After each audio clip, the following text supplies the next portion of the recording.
नमस्कार विद्यार्थियों।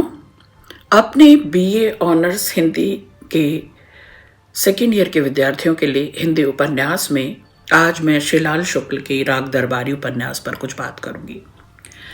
विद्यार्थियों, ये उपन्यास विद्यार्थी जीवन में मैंने पढ़ा और उसके बाद कई बार अपनी रुचि और रुझान के कारण इसका बड़े मनोयोग से अध्ययन करती रही। मुझे व्यंग्य विधा वैसे भी बहुत पसंद है। यह उपन्यास कई कारणों से उस समय भी और आज भी न केवल चर्चित रहा बल्कि प्रासंगिक है। जिस बात के लिए इसकी खूब ख्याति हुई, यहाँ तक कि आलोचना भी हुई, श्रीलाल शुक्ल लगातार उन प्रश्नों का, उन विवादों का जवाब देते रहे। यह केवल एक रोचक उपन्यास नहीं कहा जा सकता। इस पर लगभग कुल 25 किताबें लिखी गई होंगी, मेरे संज्ञान में है, हो सकता है इससे ज़्यादा लिखी गई हों, पर राग दरबारी व्यंग्यात्मक उपन्यासों के लिए मील का पत्थर साबित हुई। ये दरअसल ऐसी किताब है जो इसके पहले भी एक किताब उनकी मशहूर हुई थी, अंगद का पाँव। इस उपन्यास में श्रीलाल शुक्ल ने व्यंग्य के सहारे भारतीय ग्रामीण जीवन और सरकारी तंत्र का जो खुलासा किया है, जो खाका खींचा है और जो उसमें से तंज को ढूंढा है, उसकी बराबरी किसी और उपन्यास से फिर की नहीं जा सकी। शोधार्थियों, ये 2021 में उपन्यास 2011 में श्रीलाल शुक्ल का निधन हुआ और ये हिंदी के बड़े आलोचकों में जाने माने जाते हैं। हिंदी के प्रख्यात आलोचक डॉक्टर नामवर सिंह ने कहा कि राग दरबारी जैसे उपन्यास के लेखक श्रीलाल शुक्ल को इतनी देर से जो ज्ञानपीठ पुरस्कार मिला, इसके लिए ज्ञानपीठ अकादमी को पश्चाताप करना चाहिए। यानी आप व्यंग्य विधा की, उनकी व्यंग्य की धार को देखें। यह उपन्यास राग दरबारी, इसमें पहले भी बहुत कुछ लिखा जा चुका है, लेकिन आज मैं अपने विद्यार्थियों के लिए कुछ ऐसी ज़रूरी बातों को रेखांकित करूंगी। इसके कई संस्करण आए, हर साल एक से ज़्यादा संस्करण इसके आते रहे और यही इसकी प्रासंगिकता और सार्थकता भी है। इस उपन्यास पर जितनी बात हो, जितनी इसकी आलोचना हो, आलोचना मतलब जिसका आकलन जितना अधिक हो उतना ही कम पड़ेगा, क्योंकि श्रीलाल शुक्ल ने कहा है, नहीं गांव ये है, आप शहर में रहने की खींच और टीस को गांव को अच्छा बताकर नहीं मिटा सकते। उपन्यास के किरदार वैद्य जी हों, रुपन हो, शनिचर हो, लंगड़, बड़े पहलवान, रंगनाथ, प्रिंसिपल साहब, रामाधीन, बेगम खेड़वी, ये सब केवल शिवपालगंज के निवासी नहीं लगते। ये सब भी हर जगह, हर गांव में दिखाई देते हैं। ये 1968 में पहली बार उपन्यास आया और ये आज भी ज्यों का त्यों प्रासंगिक है। देखिए विद्यार्थियों, हमें कोई किताब क्यों पढ़नी चाहिए? जाहिर है भाषाई नजरिए से और ज्ञान के नजरिए से, ताकि हम समृद्ध हों। लेकिन एक पहलू और भी है, वह यह कि कहने का तरीका हम सीख सकें। श्रीलाल शुक्ल कथावाचक के रूप में हमें एक नया तरीका सिखा रहे हैं।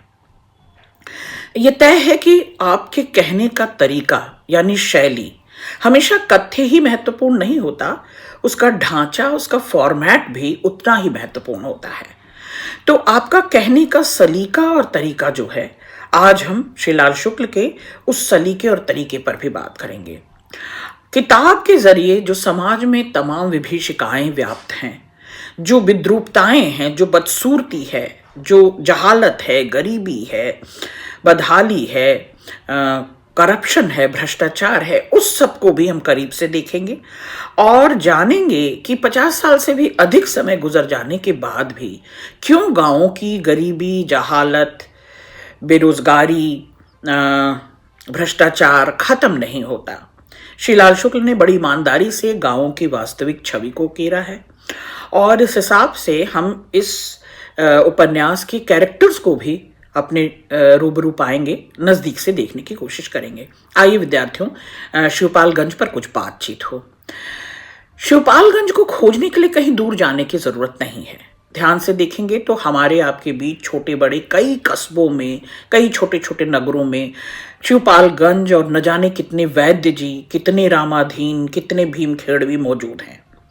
यह एक लेखक के लिए गर्व की बात हो सकती है कि उसकी लिखी रचना को उसके जाने के बाद और ज्यादा उसकी चर्चा हुई और ज्यादा उसका आकलन हुआ और उसे प्रासंगिक कहा गया। इसमें कुछ बातें अगर उस समय के पाठकों को काल्पनिक लग रही हों तो ये हो सकता है, पर यहां एक बात आश्चर्य करने वाली है कि ये सब आजादी के 2 दशक के बाद भी आज भी हमारे भीतर वह सब जो 2 दशकों के बाद भी अंकित है।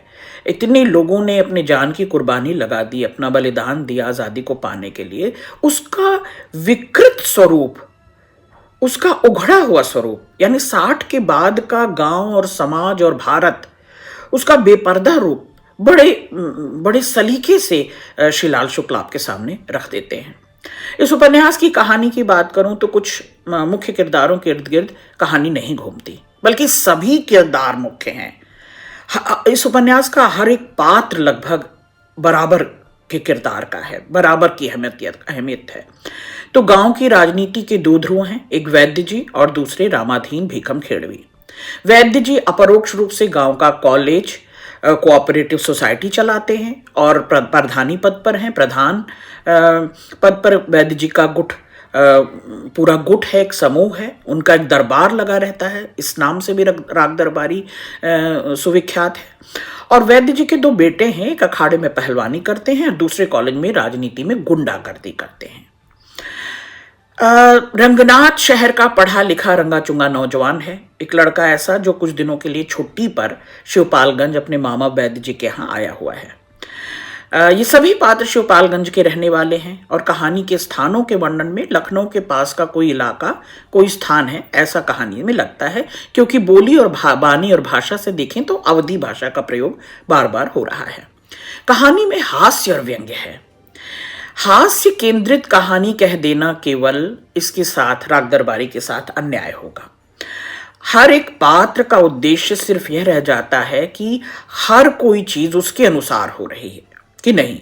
सब अपने केंद्रित कहानी को भी और पात्रों को भी अपने में मोड़ते हैं, यानी सरकारी तंत्र के जितने अंग हैं उनका जिक्र यहां हुआ है और उनका पतित रूप, उनका लगातार शिथिल, उनका बिखरता, क्षत विक्षत, बिगड़ा हुआ विकृत रूप दिखाई देता है।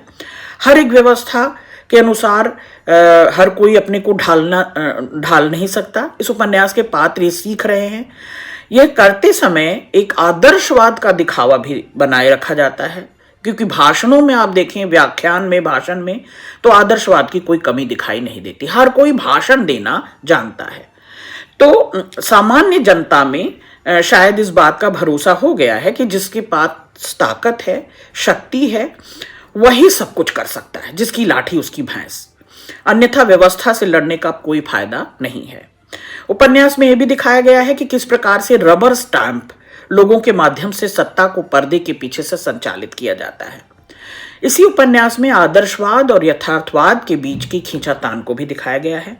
शहर का पढ़ा लिखा रंगाचुंगा नौजवान रंगनाथ किताबी आदर्शों को लेकर गांव में आता है और उसको हर संस्था, गांव की हर व्यवस्था भ्रष्ट दिखाई देती है। वह हर समय इसी कोशिश में रहता है, यही कोशिश करता है कि कैसे इस व्यवस्था में सुधार कर सके। उसने जब देखा कि अन्याय के खिलाफ लड़ने वालों का पलड़ा कमजोर पड़ता जा रहा है, तो उसने उन लोगों की तरफ से आवाज उठाने की कोशिश की, उनको बेईमानी के खिलाफ लड़ने को उकसाया भी। इतना सब करने के बाद जब उसकी कोशिशों का कोई फायदा दिखाई नहीं दे रहा था, कोई परिणाम नहीं निकला, तो उसने हार मान ली। जब कहानी के अन्य पात्र ने उससे कहा कि जाओगे कहां, हर जगह तो बेईमानी है, हर जगह तो भ्रष्टाचार व्याप्त है, उसने इस बात पर सोचा कि छोटे बड़े रूप में हर जगह शासन में ऐसे ही चलता रहता है। यही इस उपन्यास का मूल तत्व कहा जा सकता है। एज इट इज, यथावत समस्याएं कहीं जाती नहीं है, इनका कोई उपाय या समाधान नहीं होता। उपन्यास की भाषा में आप देखें तो आंचलिकता है, यथार्थवाद से बार बार हम टकराते हैं। उत्तर प्रदेश के अवध प्रांत में बोली जाने वाली हर शब्द का इस्तेमाल अवधी भाषा और उसको तोड़ मरोड़ कर प्रयोग किया गया है। कई जगह सीधे सीधे अवधी भाषा में किए गए वार्तालाप को उद्धृत भी किया जा सकता है। पूरी पुस्तक हर एक पैराग्राफ में जैसे लगता है कि शासन व्यवस्था प्रत्यक्ष रूप से कटाक्ष व्यंजना इस कहानी में अपने अलग मिजाज और तेवर से पहचानी जाती है। यह लग सकता है कि अंत अचानक से हो गया राग दरबारी का। साथ ही साथ कॉफी हाउस में चलने वाली वैचारिक चर्चाओं पर भी व्यंग्य कसा गया है, जिसका कोई परिणाम निकलकर नहीं आता। लेकिन उसमें भाग लेने वाले अपने अपने कर्तव्यों की तिश्री वाचिक परंपरा में बोल चाल कर केवल बकैती, केवल गाल बजाना, बातचीत में ही हर समस्या का समाधान उपाय तलाश लेते हैं। कॉफी हाउस में होने वाली चर्चाओं का यही परिणाम होता है। शुक्ल जी की स्कृति में 1969 में उन्हें साहित्य अकादमी पुरस्कार से नवाजा गया। कटाक्ष का एक उदाहरण देखिए, पढ़ती हूं। फिर भी लेक्चर इतने ज्यादा होते हैं कि दिलचस्पी के बावजूद लोगों को अपच हो सकता है। लेक्चर का मजा तो तब है जब सुनने वाले भी ये समझें कि यह बकवास कर रहा है और बोलने वाला भी समझे कि मैं बकवास कर रहा हूं। पर कुछ लेक्चर देने वाले इतनी गंभीरता से चलते कि सुनने वाले को कभी कभी यह भी लगता था कि आदमी अपने कथन के प्रति सचमुच ही ईमानदार है। ऐसा संदेह होते ही लेक्चर गाढ़ा और फीका बन जाता था। इसका असर श्रोताओं के हाजमे के खिलाफ पड़ता था। ज्यादातर लोग की लेक्चर की सबसे बड़ी मात्रा दिन के तीसरे पहर ऊंघने और शाम को जगाने के बीच लेते थे। तो ये एक नुमायना था राग दरबारी में उपन्यास में, श्रीलाल शुक्ल के इस उपन्यास में, इस व्यंग्यात्मक उपन्यास में मैंने आपको प्रवेश कराया। इसी श्रीलाल शुक्ल के राग दरबारी उपन्यास की कई श्रृंखलाएं लेकर आऊंगी। विद्यार्थियों, जुड़े रहिएगा। बहुत शुक्रिया।